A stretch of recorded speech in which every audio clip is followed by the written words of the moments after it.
Assalamualaikum. Now I want to present my presentation. The topic is field-based demonstration of essential agronomic practice in plantation crops 2. Manuring on cocoa tree. Course AGR272. My name is Muhammad Hakim bin alias. My matric number is 20234C8932. The table of content is slide introduction, important manuring to cocoa productivity, purpose of the manuring, tools and material used, how to do manuring, short video clip, manuring cocoa tree, challenges faced by manuring, how manuring improve crop performance. Introduction. Field-based demonstration of essential agronomic practice in plantation crops are crucial for improving yields and sustainability. This demonstration involves showcasing practical techniques like proper planting, fertilization, pest and disease management, and harvesting methods directly within the plantation environment. This hands-on approach allows farmers to observe, learn and adapt best practice, leading to increased productivity and more efficient resource management. Important manuring to cocoa productivity. Manuring is crucial for cocoa productivity, impacting both yield and quality. Applying organic matter like pottery manure improve soil health, providing essential nutrients and enhancing water retention, which are vital for healthy cocoa trees and increased food production. Purpose of the manuring: to replenish soil nutrients. Cocoa is a nutrient-demanding crop. Regular harvest removes nutrients from the soil. Manuring restores nitrogen, phosphorus, potassium and macronutrients like magnesium and zinc. Second, to improve tree growth and yield. Light promote strong vegetative growth, leaf and branch, enhance flowering and fruit setting, increasing fruit quantity and size. Support development of high quality cocoa beans. Third, to improve soil structure and health. Organic manure improves soil structure, aeration and water holding capacity, encourage beneficial microbial activity in the soil. Fourth, to correct soil pH. Like some soils are too acidic for cocoa, applying lime or certain manures adjust pH for better nutrient availability. How to do manuring? First, clear the area, like remove weeds and debris around the base of the cocoa tree to ensure fertilizer reach the soil. Second, create a trench or basin. For young trees, a shallow trench or a circular basin can be dug around the tree, about 30 to 50 cm away from the trunk. For mature trees, the trench can be wider, extending to the drip lines. Third, apply fertilizer. Evenly distribute the fertilizer within the prepared trench or basin. First, cover the fertilizer. Fill the trench or basin with soil to prevent fertilizer from washing away and to encourage root uptake. Fifth, water the area. If there is no rain, lightly water the area to help the fertilizer dissolve and move into the soil. Six, important consideration: choose the right fertilizer and pick fertilizers containing nitrogen, phosphorus and potassium are commonly used for cocoa. Specific ratios like 14 are suitable for young and mature trees, respectively. A general-purpose fertilizer can also be used, but a soil test can help determine the specific nutrient needs of the trees and soil. 7. Avoid fertilizer on the trunk. Do not allow fertilizer to touch the trunk, branches, and leaf, as it can cause burning. This is the short video clip for monitoring cocoa tree. Tools and material used, like garden bucket, hand glove, NPK 14-14-14 for 150 grain, and boot shoes. Challenges faced by manuring. First, maintaining nutrient balance. Like cocoa trees require a specific balance of nutrients for optimal growth and production. Applying too much or too little of certain nutrients can negatively impact yield and quality. Factors like soil type, pH, and existing nutrient levels influence the effectiveness of manuring. Second, pest and disease management. Pests and disease can significantly reduce cocoa yield, and applying manure can sometimes exacerbate these issues if not done carefully. For example, some pests are attracted to decaying organic matter, while certain diseases can thrive in humid conditions that may be created by excessive moisture. Third, climate-related challenge. Cocoa trees are sensitive to temperature and rainfall extreme. Drought can reduce nutrient uptake, while excessive rainfall can lead to waterlogging and nutrient leaching. Climate change is also causing more frequent and severe winter events, making it harder to predict and manage optimal growing conditions. Fourth, labor and logistics. Applying manure, especially organic manures like cow dung or chicken manure, can be labor intensive. Transporting and distributing manure across large farms can be a logistical challenge. Fifth, soil degradation and water management. Poorly managed manuring practice can lead to soil compaction, reduced water infiltration, and nutrient imbalance, ultimately impacting soil health and productivity. Maintaining adequate shade and drainage is also crucial for preventing waterlogging and promoting healthy cocoa tree growth. How manuring improve crop performance? First, improve soil fertility. Like manure add essential nutrients, nitrogen, phosphorus, and potassium to the soil, which are vital for cocoa tree growth and fruit development. Second, enhance soil structure.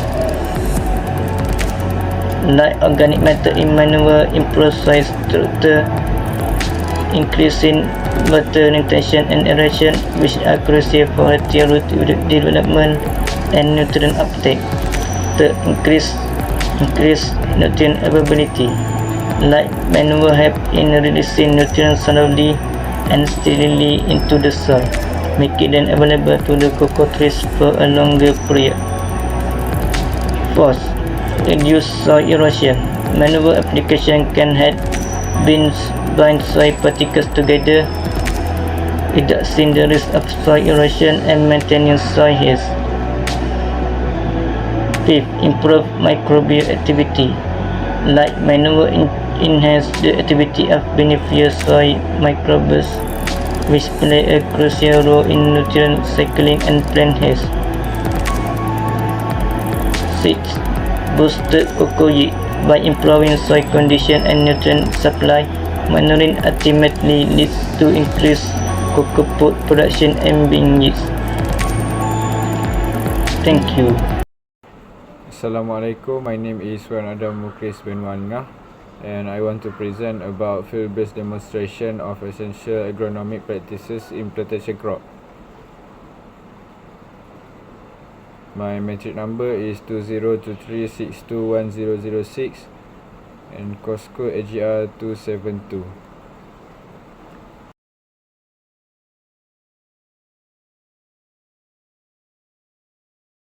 Firstly is introduction of coconut. Coconut is edible fruit of the coconut palm, Cocos nucifera, a tree of the palm family Ericaceae. Coconuts probably originated somewhere in Indo-Malaya and are one of the most important crops of the tropics. Coconut flesh is high in fat and can be dry or eaten flesh or processed into coconut milk or coconut oil. The liquid of the nut, known as coconut water, is used in beverage. A single coconut palm may yield 100 coconut annually, and each fruit requires a year to fully ripen. Mature coconuts ovoid or ellipsoid in shape, 300 to 450 mm in length, on 150 and 200 mm in diameter, have a thick fibrous husk surrounding the familiar single-seeded nut of commerce. A hard shell encloses the insignificant embryo with its abundant endosperm, composed of both meat and liquid. Coconut fruit float readily and have been dispersed widely by ocean currents and by humans throughout the tropics. Next is importance of the harvesting. Type of field operation is harvesting. Ensure food security. Harvesting at the right time maximize crop yield and quality, ensuring a stable food supply for local and global population. Economic value.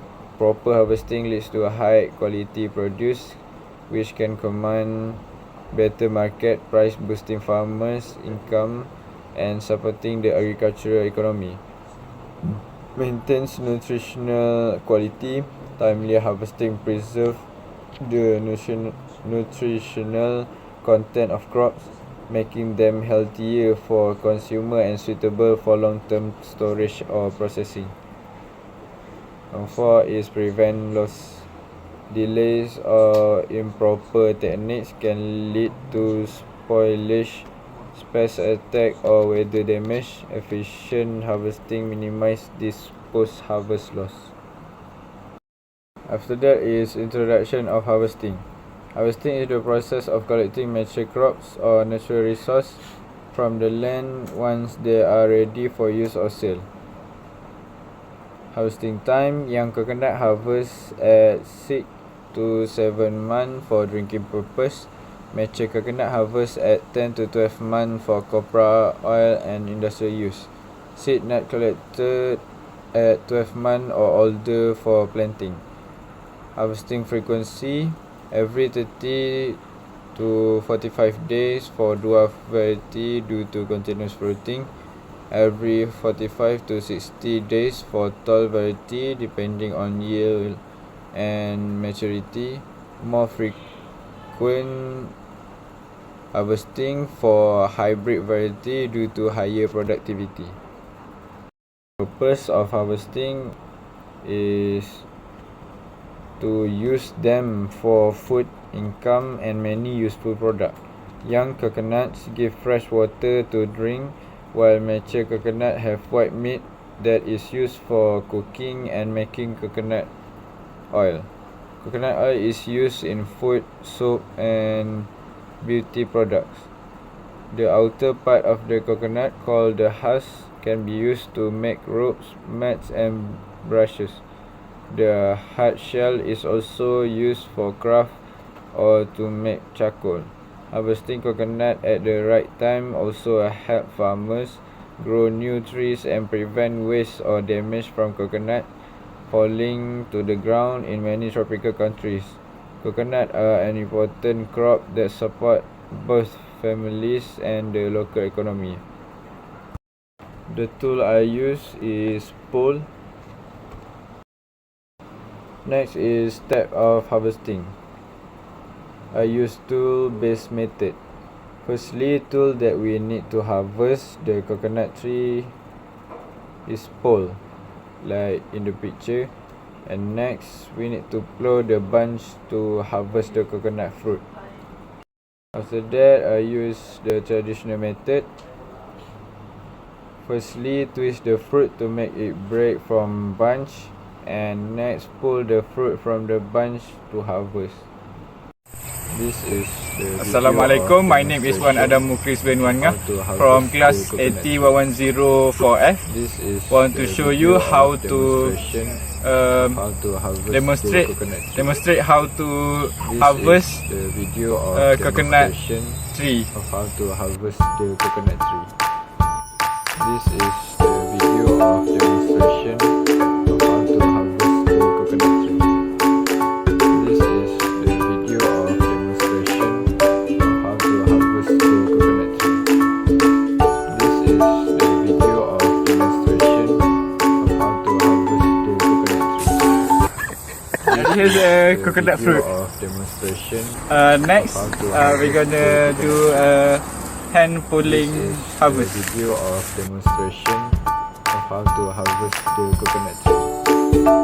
This is the video of demonstration of how to harvest the coconut tree.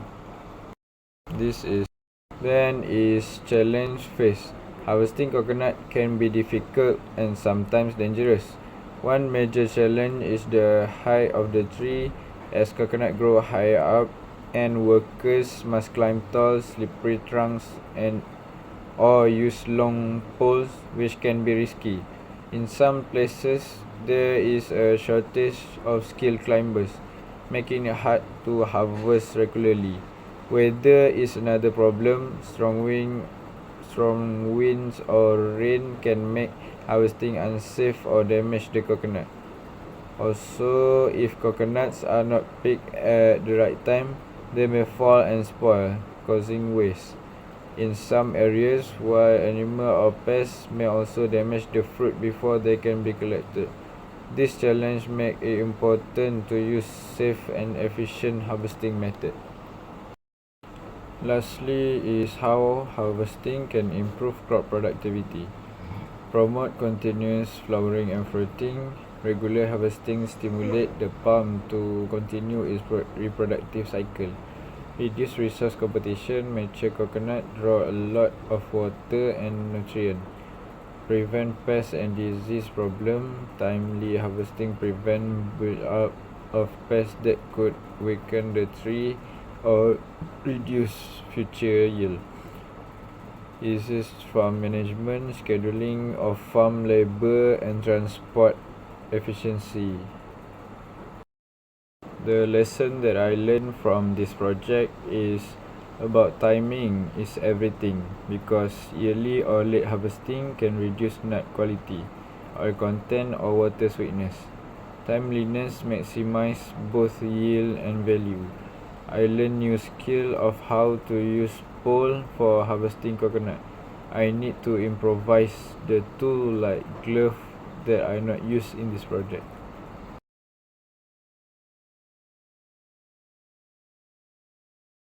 Assalamualaikum warahmatullahi wabarakatuh. My name is Muhammad Adam Haris bin Muhammad Nazrul Hizam. Today I'm going to present about group project AGR272 weeding for pineapple.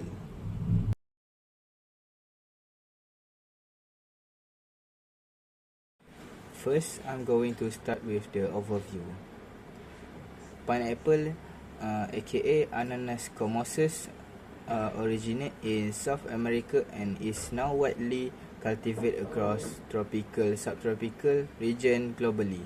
It belongs to the Bromelaceae family and a diverse group with over 2,000 species. This fruit holds significant economic importance as an edible member of the Bromelaceae family, and it is recognized as the third most important tropical fruit following bananas and citrus.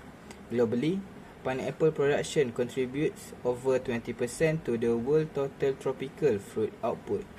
Key producing countries include the Philippines, Thailand, Hawaii, Ivory Coast, Kenya, Taiwan, Malaysia, and Australia. The pineapple is considered an economically vital horticulture crop due to its substantial benefit and its role in encouraging market potential for foreign exchange earning, which is turn boost for farmers' income. As an commodity crop with high export potential, pineapple has elevated Malaysia to one of the top 3 pineapple production worldwide during the late 1960s early 1970s. In Malaysia, commercial pineapple cultivation primarily take place at peat soil. I'm going to talk about why weeding are important to crop productivity. First, pineapple are slow starter. Unlike many quick growing plants, pineapple plants take a long time to get big. Wheat, on the other hand, grow really fast. If wheat are left to grow, they will quickly overwhelm and suffocate the young, slow-growing pineapple plant. Next, wheat steal everything. Imagine a group of kids sharing a small amount of food and water. Wheat are like the greedy kid who grab the most of the good stuff: water, nutrient from the soil, and even the sunlight. This leaves a very little for pineapple plant, making them weak and small. The third one, hiding spot for pests. As you all can know, weeds can act like a secret hiding place for pests and diseases that love to attack pineapple. If weeds are around, this problem can easily spread to your valuable pineapple crop. The last one, make farming harder. When there are too much weed, it's really tough for farmers to do their job. It becomes harder to water the pineapple, give them fertilizer, or even pick the ripe fruit.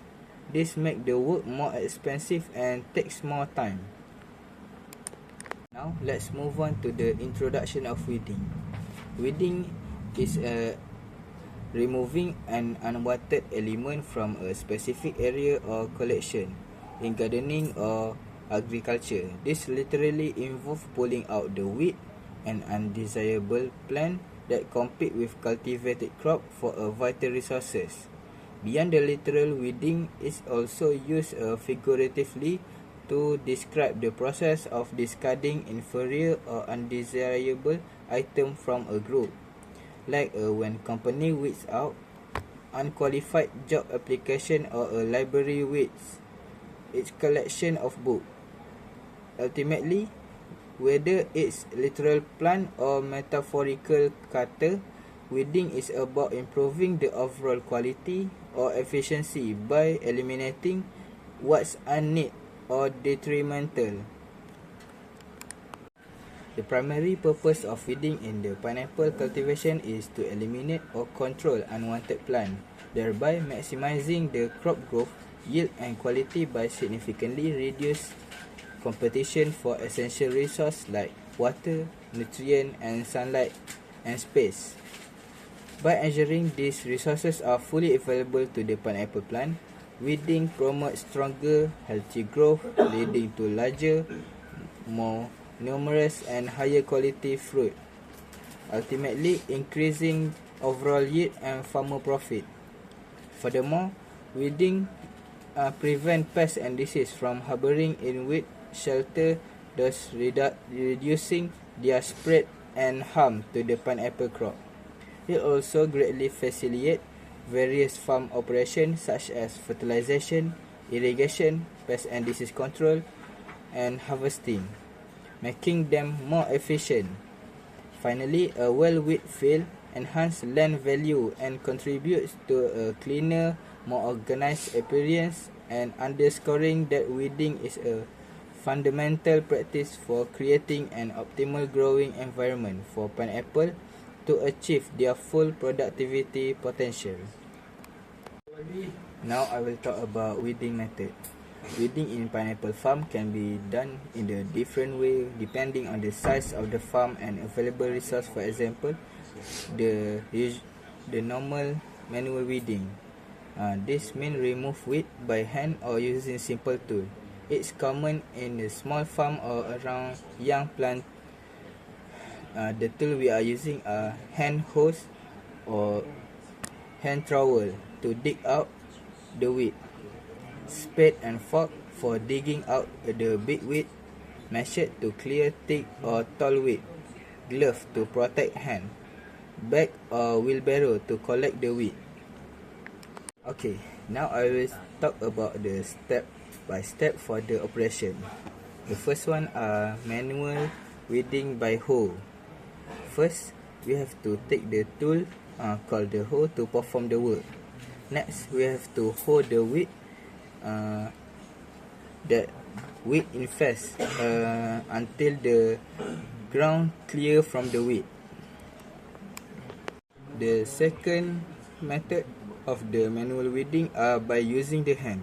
First, we have to use glove before start to working. Next, we have to pull out the weed from the ground until it clean. That's the only step we are using.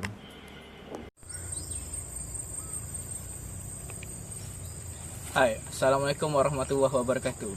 Today, I'm going to show you how we weeding to the pineapple. This is the tool we use to perform weeding to the pineapple area. Let me show you how we use this tool. This tool is called hoe.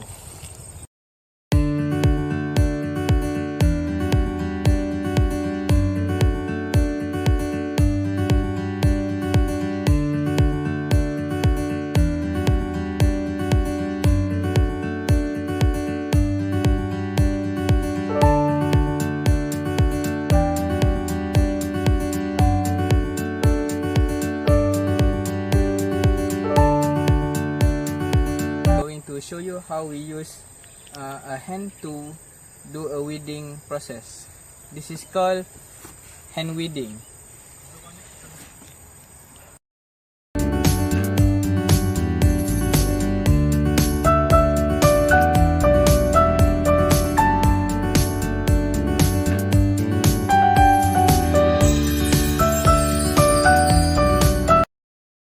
Weeding process. The first process with the tool and the other process with the hand. That's all. Now I will talk about challenge phase. First, shallow root stand system. Due to their very shallow root system, pineapple are extremely vulnerable to weed competition for sunlight, nutrient and water. This implies that the pineapple plant themselves might be readily harmed by harsh weeding technique. Next, slow initial growth. Especially in their early stage, pineapple plant develop slowly. As a result, we can establish and grow considerably more quickly than immature pineapple plant. The last one are work intensive. For manual weeding, also known as a hand weeding or the use of tool like hoe, it is very expensive and time consuming, particularly on a big plantation. According to studies, up to 40% of the entire production cost may be attributed to human weeding.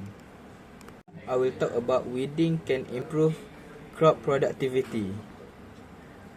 More food and water. Usually crop depend on the soil for water and nutrient, which weed take away.